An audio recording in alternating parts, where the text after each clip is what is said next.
Hello everyone and welcome back to the channel. So you guys have already seen the unboxing of the 6th grade K12 material.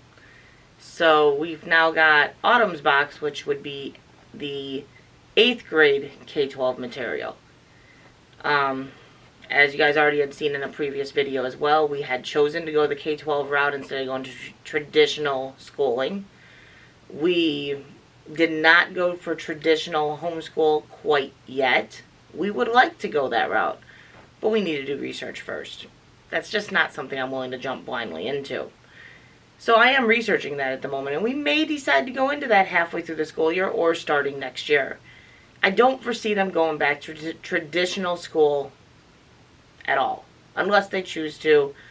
Like Autumn's going into high school next year, so there's that chance that things change. I'm looking into all that stuff too, as far as diplomas go and college track after homeschooling and how all of that works, because I just don't know. And looking into if there's testing that we should have to do because of her being in high school. And so there's stuff I'm looking into. But there is that chance we take that leap next year or halfway through this year to just go to traditional. For now, we're sticking with K12.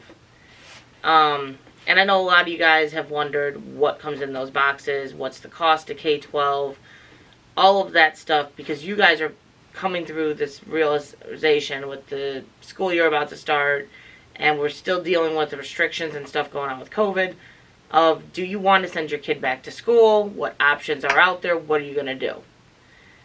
Is it going to be e-learning again? So do you want to sign up for something that's not the school, just to prevent the chaos that unfolded last year? So I figured I'd give you guys these videos of what comes in these K12 boxes so you can see what all comes for you to use for teaching your child through K12. Maybe it'll help you make a decision. K12 is 100% free. It is a public online education. So it's not a legit homeschool. It's taught at home, but it is still considered a public school. Homeschool would be a private school. So it is still considered public, so it is a public online education. But we're going to try it. Hopefully we like it. This stuff all gets sent to you for free, though. The government pays what they would make off of you. So instead of the school system getting that, I think it's $6,000, something along those lines. I might be wrong there. Don't quote me there. K12 gets that money. So you pay nothing. Let's dive into this box, see what all comes in here, and see what you guys think. For starters, I got this box already in front of me, so we'll start with this. This is the 8th grade literature box.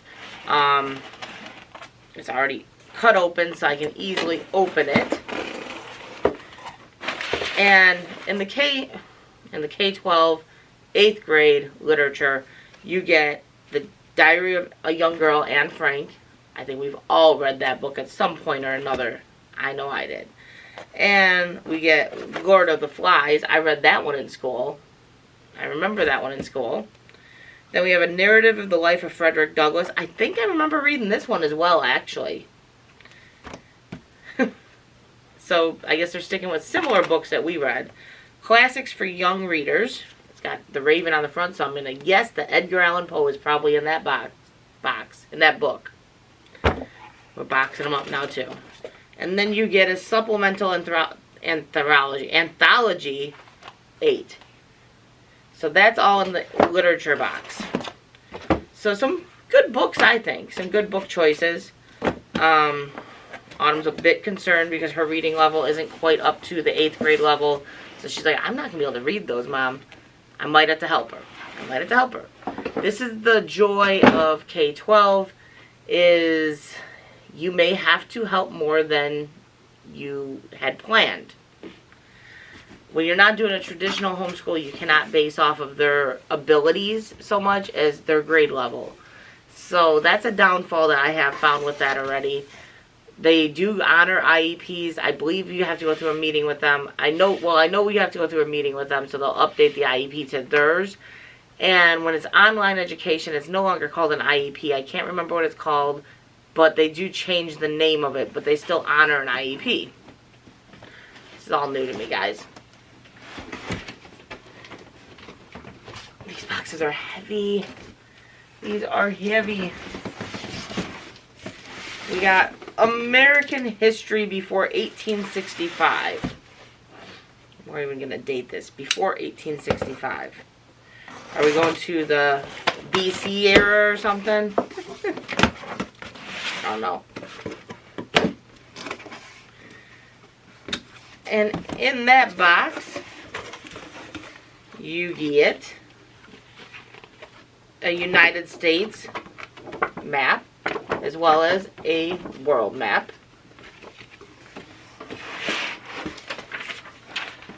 You get the Understanding Geography Map Skills in Our World. That's all about mapping. I hadn't opened this box yet to see, but brand new book it looks like. A History of Us. It's the volume B, so volume A is in here as well. So there's two of those books, History of Us, volume A and B. And then there's the Student Guide, American History. So that should be all the questions. Yes, that's the question book. So that's the workbook. You got all your questions in there. So very similar to what they get in the school.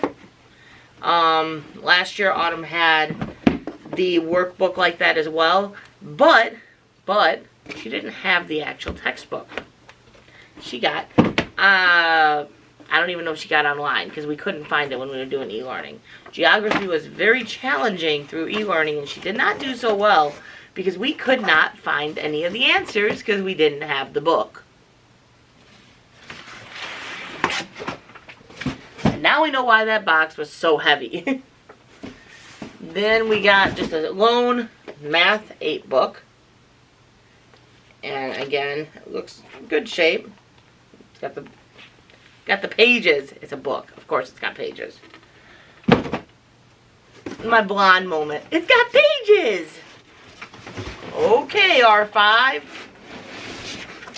And then we get this box, which is science.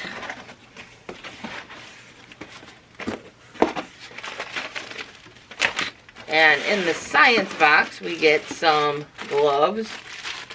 Only one set of gloves, so I don't know if they're only doing one experiment or what. The bendies PVC pipes, is that what those are called? PVC pipes. We got a thermometer. This is muriatic acid. Some goggles. Again, another test tube with this one. And then we have a scale.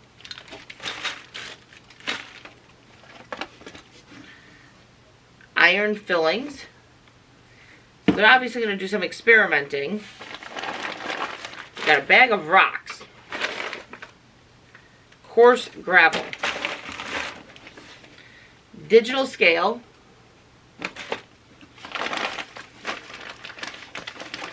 A whole bunch of bags of sand. Another thermometer. I have a feeling that was an oopsie. And then we get what looks to be a map of sorts. But you got a map. Well, there is definitely a map in there. I just don't know if there's more in there, and I don't want to open it right now. I'm trying not to, like, lose stuff. Since school hasn't started yet, we don't need a chance of losing the stuff they sent us. I said there is a good chance, at least next year, we'll be doing this traditionally. I am very happy with what they sent. It shows me that they're going to do a decent bit of hands-on. And there's going to be some experimentation going on, which is awesome. This tells you the disposal of the chemicals that you did get. So that's your science stuff. And then you get your computer. The students automatically get a computer through K12 to use. So you get a nice size HP laptop. as well as a mouse, all the cords you may need, and the headphones for when you're in the online class. Some of you guys may be wondering, like, how often are they online? Is there a lot of online? Is there online classes that they're in all day, like a traditional school day? From my understanding and from the questions I had asked, the amount of times they're in class varies by student, how much help they need. So they can get anywhere from 1 class a week to, I think it was 3 classes a week or 3 meetings a week. Or 3 meetings, I don't know. It might be 3 meetings a day. Usually I think it's up to 3 times a week though. And they're in that for about an hour, they said. So it doesn't sound as though they are in there that often or that long, but it still is kind of like a regular class as far as that goes. If that's everything in there, yes it is. And then all families can get a printer that is for the whole family to share. So you get the HP DeskJet Plus 4140 printer. So we did get a printer to use as a family. So I'm going to assume there's going to be some stuff that has to be printed. Or at least that's for when they do research. I don't know. So that's what you get in the 8th grade K12 boxes. It's a decent amount of stuff. It's definitely a decent amount of stuff. There are a decent number of textbooks, which is reassuring for me because I really didn't want it to be all online. It does cover coursework that maybe wasn't ideal, maybe wasn't what I would think is essential for them. Geography, you should learn some of it at least, but I don't think all of the history is necessarily an essential thing. I don't know. I guess if you don't learn history, you repeat it, right? So, I guess it is essential, but the joy of homeschooling is you can opt for certain aspects of history and kind of veer it towards what the child is interested in. So, they're interested, they learn. They're not interested, you just don't learn it anyway, do you? You forget it. You don't use it, you forget it. Well, that's kind of the same thing when you're learning something you're not interested in. You're not going to retain it. It's not going to be retained. It's just going to be forgotten. So, that is just one of the issues. But we'll see how this goes. If we do switch over to typical homeschool throughout this year or next year or whenever we take that journey, if we do, we'll definitely be taking you along on that too and letting you know what coursework we decide on. I'm doing all the research right now on what the different courseworks that you can buy, what different programs people are using, what people are doing if they do traditional homeschool. So I'm researching that now. When we'll take that leap, I don't know. I would like to take that leap this year. I still would like to. But I got to see how fast I progress on my research. So when we take that leap, if we take that leap, we'll take you along with me, with us, as a family as a whole. We are doing this, even though Mike works a lot, and it's falling on me for the teaching aspect of things right now. He is still very much a part of this, and he's having his hand in the decision making. So, with us. But, hope that this helped you guys make some sort of decision on K-12, if it might be right for you, right for your family's fit, if it looks promising. And good luck on your decisions with this school year. I know everyone is debating, everyone is having trouble, everyone is struggling. Going back to school, some parents are forced to because they have to work. So everyone is struggling with the decisions they are having to make. So be kind to each other. Don't cut someone down for what they choose to do. It may not be the choice that they wanted to make, but they're forced to make it. Can't always choose. Take 2. I was closing out the video and the camera so rudely died. But, again, if you guys liked what you saw, make sure you hit that like. Share this out if you could. Hit the subscribe and ring that bell. Love having you here. If you want to leave a comment, we'll get back with you. It's always appreciated having you guys here. Hope you guys enjoyed, and we'll catch you on the next one.